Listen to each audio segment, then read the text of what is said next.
pendidikan yang anak buatkan begitu malam kemarin gitu ya, malam kemarin yang sudah anak kirimkan ke ketua yayasan. Ya, ada beberapa anasir ya kesuksesan mengelola lembaga pendidikan kita. Langsung saja mungkin pertama. Tadi Anda sudah memukadimahi tentang mengelola sebuah lembaga pendidikan. Anasir yang pertama, asatidz dan ustadzah sekalian, bahwa kesuksesan pengelolaan lembaga pendidikan membutuhkan pribadi-pribadi yang penuh kesungguhan dan tangguh dalam bekerja. Awas nih. Ini kunci yang pertama. Kuncinya adalah kesungguhan dan tangguh. Ya. Kesungguhan dan tangguh. Oleh karena itu tadi Anda mengawali kalimat bahwa kalau pemangku kebijakannya aja tidak sungguh-sungguh, mau bagaimana anak buahnya bisa sungguh-sungguh gitu. Kalau ketua yayasannya misalnya tidak sungguh-sungguh, mau bagaimana staf bisa sungguh-sungguh, mau bagaimana kepala sekolah bisa sungguh-sungguh. Kalau kepala sekolahnya misalnya tidak penuh kesungguhan dalam bekerja, mau bagaimana guru-gurunya bisa sungguh-sungguh kan gitu. Ini anasir yang pertama. Ya, harus penuh dengan kesungguhan. Yang kedua, tangguh dalam bekerja. Punten. Kenapa anak memilih kata tangguh dalam bekerja? Ternyata Masya Allah, mengelola lembaga pendidikan ini kita akan dihadapkan dengan problematika yang sangat banyak. Ya, problematika yang sangat banyak. Ya, jangan dikira misalnya ketika kita mengelola lembaga pendidikan di situ sama-sama ada ikhwah lalu kemudian tidak ada problem. Ya kan? Jadi semakin tinggi kita mengelola sebuah lembaga pendidikan akan dihadapkan dengan problem yang sesuai dengan ketinggiannya. Makin tinggi pohon menjulang, makin besar, makin dahsyat angin yang benar. Jadi kalau seandainya misalnya makin tinggi kita nanti makin dahsyat. Jadi Allah itu qadarullah gitu ya. Jadi Allah itu memberikan sesuatu kepada kita itu disesuaikan dengan kadar kita masing-masing. Jadi kalau hari ini misalnya pun hari ini Anaba seperti ini, walaupun sudah ada kemajuan, tapi kemajuannya tidak tiba-tiba seperti bruk gitu kan. Ruas kan orang mungkin. Tapi kalimat yang kemarin Ana dapat taujih dari Ustaz Erwin, orang JSIT itu ketika ke Al-Ukhwah dia mengatakan dengan kalimat begini.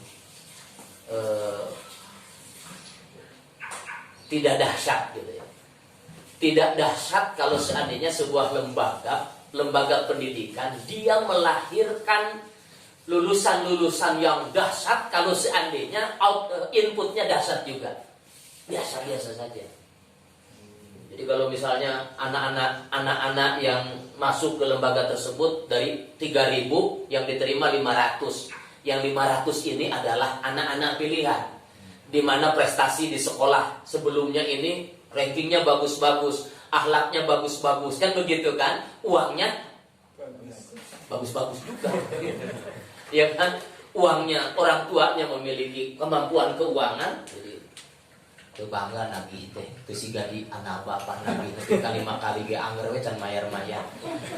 Orang tuanya memiliki keuangan yang luar biasa, anaknya pun juga memiliki kecerdasan yang luar biasa. Kemudian anaknya pun juga memiliki akhlak yang luar biasa. Kata Ustaz Erwin, kalau ada lembaga yang kayak begini lalu melahirkan misalnya dia peringkat pertama masuk ke perguruan tinggi favorit begitu, itu tidak aneh.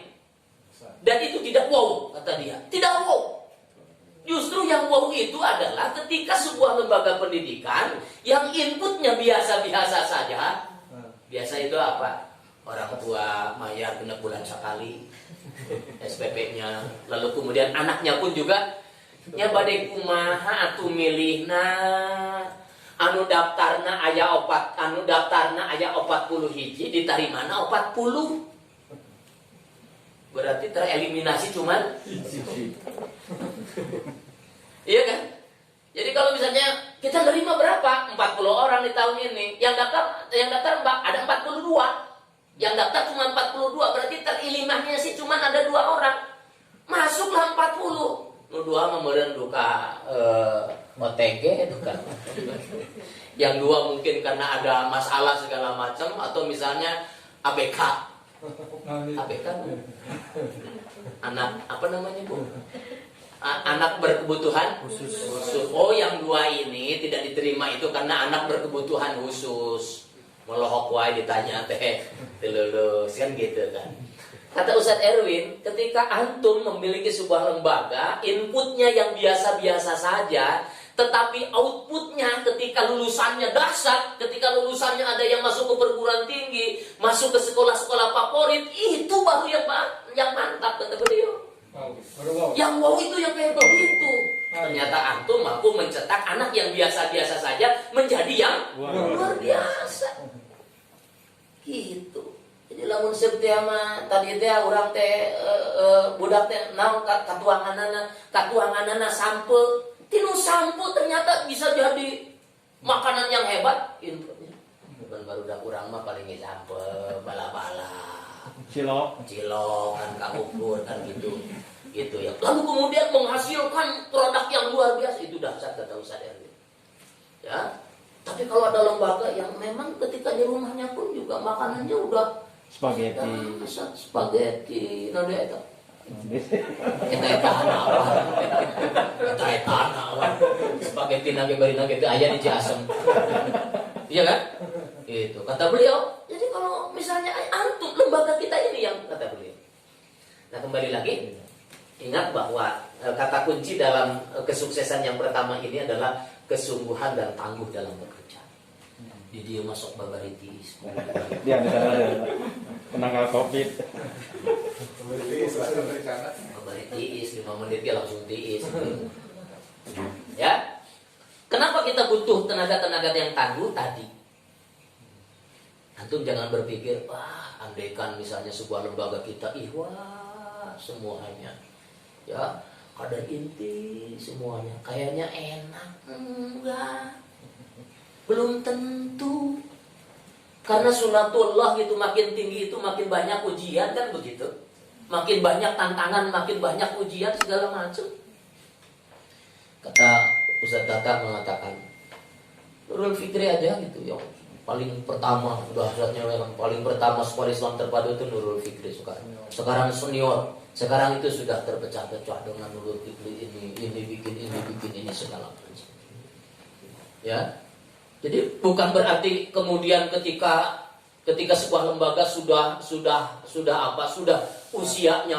usianya sudah lama, lalu di backup dengan kader-kader yang mumpuni, lalu kemudian tidak ada masalah, selalu ada. Ya, likuli zamanin rijalun. Setiap zaman itu ada rijalnya masing-masing. Ya, jadi setiap zaman, setiap lembaga itu ada dinamikanya masing-masing. Ya kan? Di Al-Uhwah dinamikanya seperti ini. Di Anaba dinamikanya seperti apa? Dinamika nanti keluar asup tejelas. Aya apa gitu? Ya, asup tejelas keluar tejelas. Asup tepugu keluar tepugu. Asup tebebeja keluar bebeja. Dinamikanya, ya, dinamikanya di Al-Uhwah nggak ada yang kayak begitu. Tapi setiap lembaga itu pasti memiliki dinamika. Dan seorang leader, seorang pimpinan itu harus memahami dan bagaimana mencari solusi atas dinamika yang muncul. Makanya kalimatnya adalah tangguh. Harus benar-benar tangguh. Ketua yayasan itu harus benar-benar tangguh. Kepala sekolah itu harus benar-benar. Kalau kepala sekolah, ketua yayasan, baperan, selesai sudah. Baperan. Tekau ayanu orang tua murid anu ngechat cuman saurang padahal mah tuh tiasa bobo sabobengi, baperan. Nggak bisa tidur semalaman karena hanya satu chat dari seorang orang tua siswa. Hanya satu saja. Padahal orang tua siswanya misalnya ada 40. Kok dirobotin amat 40 orang tua siswa hanya dengan satu orang saja kok tidak bisa tidur. Baperan. Harus tangguh kita menghadapi itu semuanya.